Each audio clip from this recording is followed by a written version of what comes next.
बात का यकीन है कि केंद्र सरकार उसके लिए एक वैक्सीनेशन उपलब्ध करवा। हम जब राजनीति को पीछे छोड़ने की बात करते हैं तो सिर्फ बात करते हैं, उसको छोड़ते नहीं है। पहले जब कहा कि वैक्सीन हमें तय करने दीजिए कि हम कहाँ से खरीदें, आज जब उपलब्ध कराने के लिए 21 जून से ये घोषणा हो गई है और राज्य सरकारों को एम्पल आज की तारीख में 2,98,00,000 वैक्सीन पूरे हिंदुस्तान में विभिन्न राज्य सरकारों के पास है, जिनको उन्हें वैक्सीनेट करना है, एडमिनिस्ट्रेट करना है, और ये लगातार सप्लाई बनी रहेगी। 216 करोड़ वैक्सीन उपलब्ध हो जाएगी दिसंबर के अंत तक, और देश की 70 से 80% आबादी, जिसकी बात डॉक्टर साहब कर रहे थे, वो वैक्सीनेट हो जाएगी, तो हर्ड इम्यूनिटी के उस स्टेज पर हम लोग पहुंच जाएंगे। बात यह है कि आज 21 जून है, 21 जून से ये अभियान शुरू हुआ है। आप अभियान में अपना रोल निभाएं। राज्य सरकार, केंद्र सरकार उनको वैक्सीन उपलब्ध कराएगी, नहीं उपलब्ध करा पाए तब उनसे क्वेश्चन करें। आज जितनी वैक्सीन उपलब्ध है उसका सही ढंग से उपयोग करें, उसको राजनीतिक चश्मे से देखना बंद करें। और सिर्फ आपको मैं जयपुर का उदाहरण देना चाहता हूं, आपको ध्यान होगा जेपी शर्मा साहब, जब वैक्सीन की एक्सेप्टेंस कम थी तब राज्य सरकारों ने ड्राइव चलाया, कलेक्टर हमारे निगम में आए, हमने 500 कैंप उनको देने का वादा किया, हम 100 कैंप लगा भी पाए। आज हम पिछले 25 दिन से उनसे कैंप मांग रहे हैं, और जयपुर के अंदर सिर्फ 3 विधायक, एक कैबिनेट मंत्री जी और 2 विधायक, उनकी इच्छा के बिना किसी को कैंप नहीं मिल रहा है। मैं ऑन रिकॉर्ड कह रहा हूँ, जिम्मेदारी से कह रहा हूँ, राजस्थान के सबसे बड़े चैनल पर कह रहा हूँ, और आप अगर चाहेंगे तो आज ऑडियो सुनवा दूंगा मैं, जिसके अंदर डॉक्टर कह रहा है कि अमुक विधायक से जो लिस्ट आएगी उसी को वैक्सीनेट करेंगे, नहीं तो नहीं करेंगे। इस पर आरसी चौधरी कुछ बोलना चाहेंगे, लेकिन चौधरी साहब मेरे पास महत्वपूर्ण सवाल है, अपनी बात बहुत संक्षेप में बोलिएगा। चौधरी साहब बोलिए। देखिए, मैं ये कहना चाहूंगा कि उन्होंने कहा कि मैं जिम्मेदारी के साथ में कहना चाह रहा हूं कि कैबिनेट मंत्री हैं राज्य सरकार के, उनके निर्देशन पे ही कैंप लग सकता है। ये राज्य सरकार के कैबिनेट मंत्री की तो जानते हैं, लेकिन इनके खुद के जिस निगम के अंदर ये उप महापौर हैं, वहां पे दलाली का धंधा चलता है और उसकी प्रति अनभिज्ञ होने का दावा करेंगे। इसका वैक्सीन से खुद का घर नहीं सुधार सकते। नहीं, वैक्सीनेशन का जैसे इन्होंने कहा, किस प्रकार से सीधा आरोप लगाने का काम किया। आज हम हेल्थ के मुद्दे पर डिस्कशन कर रहे हैं। आपको मैं साधुवाद देना चाहता हूँ जेपी जी, जो आप जनता के मुद्दे पर चर्चा करना चाहते हैं, लेकिन ये क्या बात कर रहे हैं, कौन राजनीति कर रहा है इसमें? इन्हें यह पता होना चाहिए कि वैक्सीन अगर होगी नहीं तो कैंप कहां से लगाएंगे? केंद्र सरकार को 25 सांसद है, क्यों नहीं लगते, क्यों नहीं बोलते? मैं ये कह रहा हूं कि इन्होंने कहा कि राज्यों ने कहा कि हक दीजिए। राजस्थान के अंदर 47,94,678 लोगों को वैक्सीनेट किया 18+44 तक के, जो 1 मई से लेके 20 जून तक। अरे दीजिए ना भाई साहब, 15 लाख आज वैक्सीन लगाने के लिए हमारा इंफ्रास्ट्रक्चर है। प्रधानमंत्री जी को हम बार बार निवेदन करते हैं, माननीय मुख्यमंत्री ने ब्लॉक लेवल पे, ग्राम पंचायत लेवल पे संवाद किया और उनको इंड्यूस किया है कि जो ग्राम पंचायत 80% वैक्सीनेशन जो शीघ्र करेगी, हम उसको 50 लाख रुपए तक का डेवलपमेंट के लिए पैसा देंगे। संघ राघव जुड़ गए हमारे साथ, प्रेसिडेंट हैं, उनके पास भी जाना है। लेकिन उससे पहले एक छोटा सवाल, 1 मिनट आप दोनों सुनिए, 1 मिनट आप दोनों सुनिए प्लीज। डॉक्टर विकास राजपुरोहित, तीसरी लहर के बारे में अब सब लोगों के मन में डर यह है कि तीसरी लहर, उसके बारे में भी नया बयान आ गया है कि 2-3 सप्ताह बाद ही आ सकती है। एक तो ये समझाइए कि क्या वैक्सीनेशन ड्राइव जिस तरह से चल रहा है उसके बाद भी इसका आना तय ही है? दूसरी बात, एक सामान्य ये बनी हुई है धारणा कि बच्चों में ये तीसरी लहर खतरा साबित होगी, चूंकि इसका कारण ये बताया जाता है कि चूंकि बुजुर्गों में पहली लहर घातक थी, युवाओं में दूसरी लहर घातक थी, तो तीसरी लहर बच्चों में घातक होगी। तो फिर ये लॉजिक तो ये कहता है कि चौथी लहर आएगी ही नहीं, 3 के बाद खत्म हो जानी चाहिए, बच्चों के बाद कौन सी कैटेगरी बचती है? तो क्या ये आयु के हिसाब से जो बनाई हुई है धारणा, ये सही है?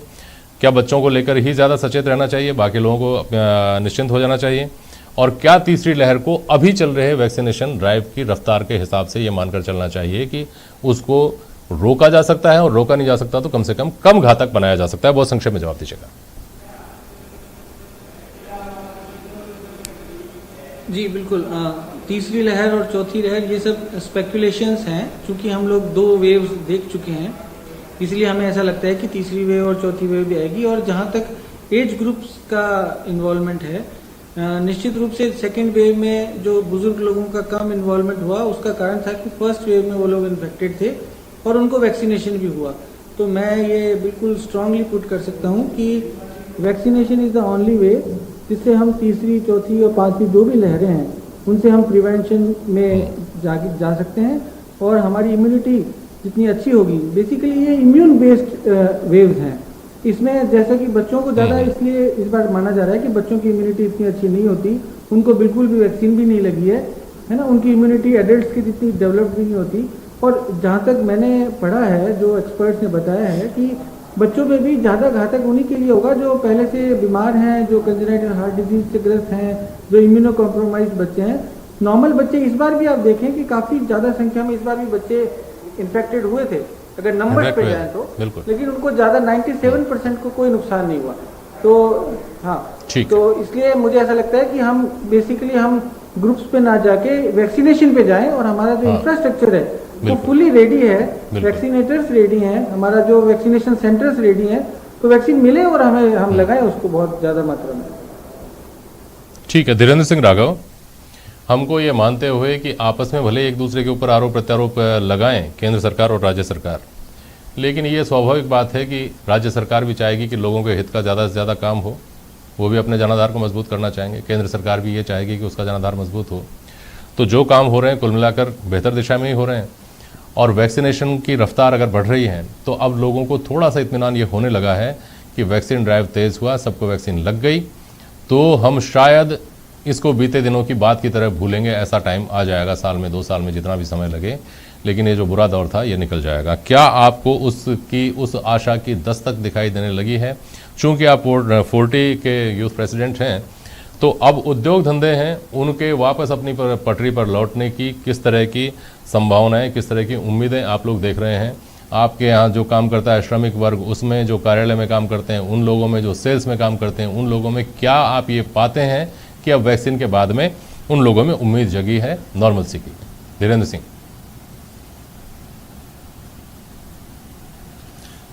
देखिए जेपी शर्मा जी, मैं आपकी बात से पूर्णतया सहमत हूं। मैं राज्य सरकार और केंद्र सरकार दोनों को बारंबार बधाई देता हूं कि अपनी राजनीति को परे हटके, ये छोटे स्तर पे राजनीति कर लें तो ठीक है, लेकिन बड़े स्तर पे इन्होंने अपनी राजनीति को परे हटके केंद्र सरकार ने वैक्सीनेशन उपलब्ध कराई और राजस्थान सरकार निरंतर जो लगाने का कार्य कर रही है वो काबिले तारीफ है।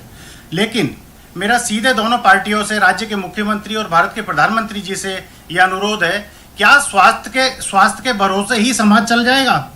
क्या समाज चलाने के लिए अर्थव्यवस्था की जरूरत नहीं पड़ेगी? क्या व्यापार धंधे उद्योग ये चालू नहीं करने पड़ेंगे? जो व्यापार उद्योग धंधे पिछले 2 साल से और 1 साल से तो कोरोना ने बिल्कुल पूर्णतः नष्ट कर दिया, उनको राज्य सरकार क्या राहत दे रही है? क्या केंद्र सरकार राहत दे रही है? हर सरकार, हर पार्टी के प्रतिनिधि आम जनता की बात करते हैं, क्या व्यापारी आम जनता का हिस्सा नहीं है? क्या व्यापारी अपने आप को कैसे सरवाइव कर पा रहा है? एक मजदूर जो होता है वो कार्य बंद होने के बाद में अपने गांव पलायन कर जाता है, लेकिन एक व्यापारी पे बहुत सारी लाइबिलिटीज होती है, बैंक के कर्जे होते हैं, लेबर की तनख्वाह होती है, और भी विभिन्न प्रकार की लाइबिलिटियां होती है। जैसे सिनेमा हॉल बंद पड़े हैं आज कितने सालों से, पूर्णतः 1 साल हो गया, शॉपिंग मॉल बंद पड़े हैं, और उनका राज्य सरकार ज्यादा कुछ नहीं करे तो कम से कम 3 माह के लाइट बिल तो माफ करे। 1 साल से पूरी पर्यटन व्यवस्था चौपट पड़ी है, होटल चौपट पड़े हैं। केंद्र सरकार, राजस्थान सरकार के प्रतिनिधि या यहाँ के मुख्यमंत्री, प्रधानमंत्री जी इस बारे में कुछ भी बोलने को तैयार नहीं है। वो सिर्फ आम जनता की बात करते हैं, गरीबों की बात करते हैं, किसानों की बात करते हैं। मेरा ये मानना है कि एक स्वस्थ समाज के लिए स्वस्थ जीवन के साथ साथ स्वस्थ व्यापार का होना भी बहुत जरूरी है, और राज्य सरकार को कम से कम 3 माह के शॉपिंग मॉल के, पर्यटन के, होटलों के, सिनेमाघरों के, प्राइवेट शिक्षण संस्थानों के बिल माफ करने चाहिए, क्योंकि जिनका बेस चार्ज आज किसी भी होटल का, किसी भी शॉपिंग मॉल का बेस चार्ज लिया जा रहा है, जबकि शॉपिंग मॉल तो मेन डोर से ही लॉक था, तो बेस चार्ज 15-15 लाख रुपए बिजली विभाग द्वारा भेजा जा रहा है। मैं राज्य सरकार से और कोई मांग नहीं करता, लेकिन कम से कम इतनी मांग तो करता हूं कि 3 महीने के कोविड काल का बिजली का बिल माफ किया जाए। चलिए ठीक है, कोविड काल के दौरान की जो परेशानियां थी उनके लिए ये राहत दी जाए, और साथ में ये दुआ करनी चाहिए कि अब आपका कामकाज पटरी पर लौटे, आम जनजीवन पटरी पर लौटे, तो किसी का मुखापेक्षी शायद ना रहना पड़े। बहुत शुक्रिया आप सभी का आज प्राइम डिबेट में शामिल होने के लिए। आज के लिए बस इतना ही, नमस्कार।